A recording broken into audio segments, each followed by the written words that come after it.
Mi-35P merupakan helikopter serang buatan Rusia hasil pengembangan dari helikopter militer sebelumnya yaitu Mi-24.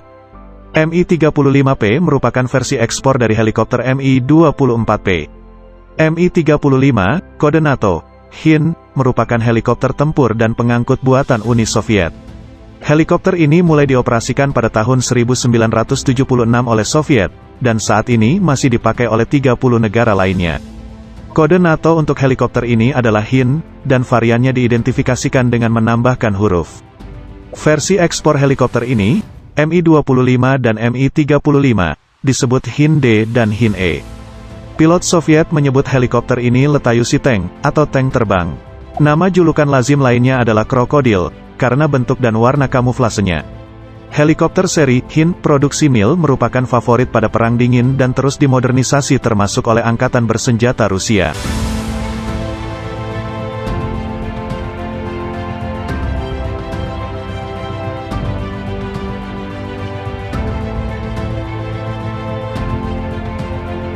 Helikopter berat ini mampu melaksanakan berbagai peran di dalam medan pertempuran, baik di masa damai maupun perang, dan telah terlihat dalam berbagai peperangan dari Afrika hingga Timur Tengah dan Rusia.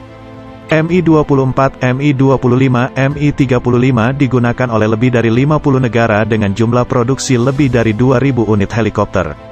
Sebagai heli serang sekaligus transport pasukan, dua awak yang bertugas mengoperasikan Mi-35 dan duduk dalam posisi tandem mendapatkan perlindungan khusus di dalam kokpit yang tahan peluru. Baik dinding kabin maupun kaca kokpit terbuat dari bahan titanium dan kaca khusus yang mampu menahan gempuran senapan mesin kaliber 12,7 mm. Kabin penumpang yang berada di dalam fuselage pesawat pun terlindungi dinding lapis baja, sehingga kemampuan Mi-35 melebihi apa saja yang bisa dilakukan Huey.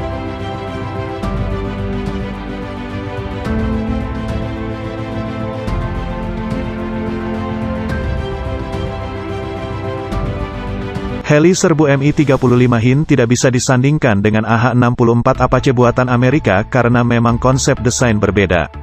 Mi-35 HIN didesain dengan format heli angkut pasukan, logistik yang dilengkapi dengan persenjataan berat, sedangkan AH-64 Apache lebih didesain sebagai heli serbu atau helikopter tempur murni.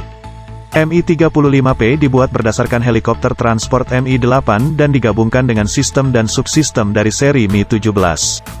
Dasar helikopter ini dikembangkan dari Mil Mi-8, yaitu dengan dua mesin turbosaf yang memutar 5 bilah baling-baling 17,5 meter utama dan 3 bilah baling-baling belakang. Posisi mesinnya menghasilkan dua saluran udara yang khas. Selain itu, versi D dan selanjutnya memiliki kokpit ganda berbentuk gelembung yang membuatnya mudah dikenali.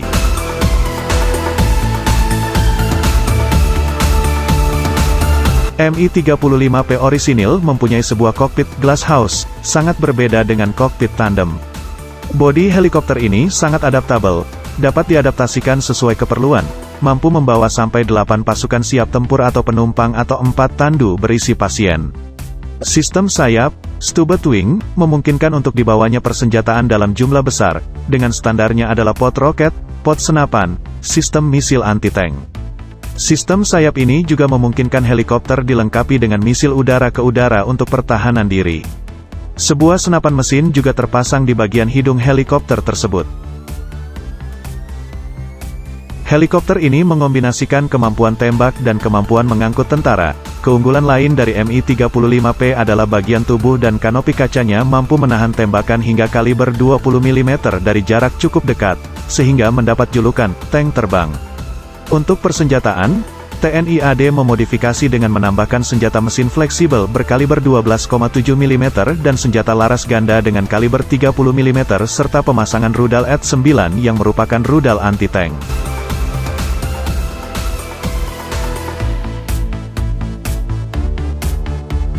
Penempatan senjata dilakukan pada sayap pendek, yang juga berfungsi memberikan dorongan terbang, di mana setiap sayap memiliki 3 titik penempatan.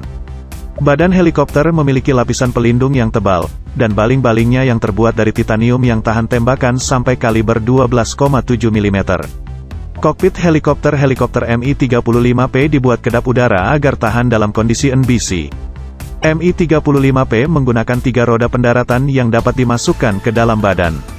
Sebagai helikopter angkut dan tempur, NATO belum memiliki helikopter yang sejenis. Indonesia sejak Oktober tahun 2010 sudah memiliki 5 unit helikopter Mi-35P yang bermarkas di Skuadron Udara.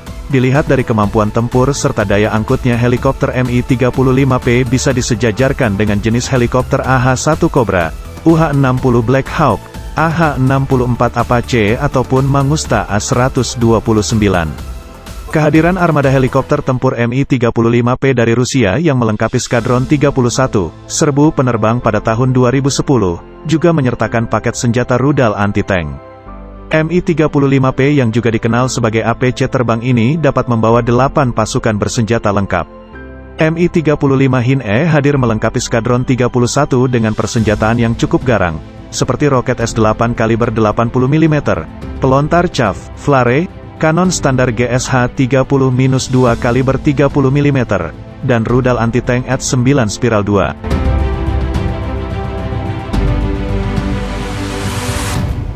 Rudal anti-tank AT-9 Spiral 2 menjadi senjata menakutkan bagi musuh yang dilengkapi tank sekalipun.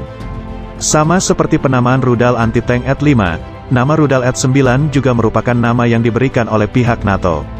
Rudal ini cukup unik, karena fungsinya sebagai rudal anti-tank yang biasanya diluncurkan dari darat, namun AT-9 SPRIAL-2 ini adalah rudal anti-tank yang sengaja dirancang untuk platform peluncuran dari udara. Rudal anti-tank AT-9 bisa dikatakan merupakan rudal anti-tank yang masih GRES, karena negara produsennya Rusia sendiri baru mulai mengoperasikan rudal ini pada tahun 1990-an. Rudal AT-9 ini didesain dengan melakukan pengembangan dari versi sebelumnya, AT-6 Spiral, dengan penyempurnaan pada sisi akurasi, kecepatan, dan jangkauan. Sistem pemandu rudal AT-9 Spiral 2 ini adalah SACLOS, Semi-Automatic Command to Line of Sight, di mana operator harus membidik target sampai rudal berhasil mengenai target. Jalur kendalinya berupa sinyal radio. Dalam pola pengoperasiannya, pilot dan juru tembak harus sama-sama mengarahkan helikopter ke arah target hingga rudal tepat tiba di sasaran. Namun versi terbaru dari rudal ini sudah bisa melakukan tembakan fire and forget. Rudal anti-tank AT-9 Spiral 2 ini sebenarnya memiliki beberapa versi yang berbeda sesuai dengan fungsi dan kegunaannya dalam operasi militer.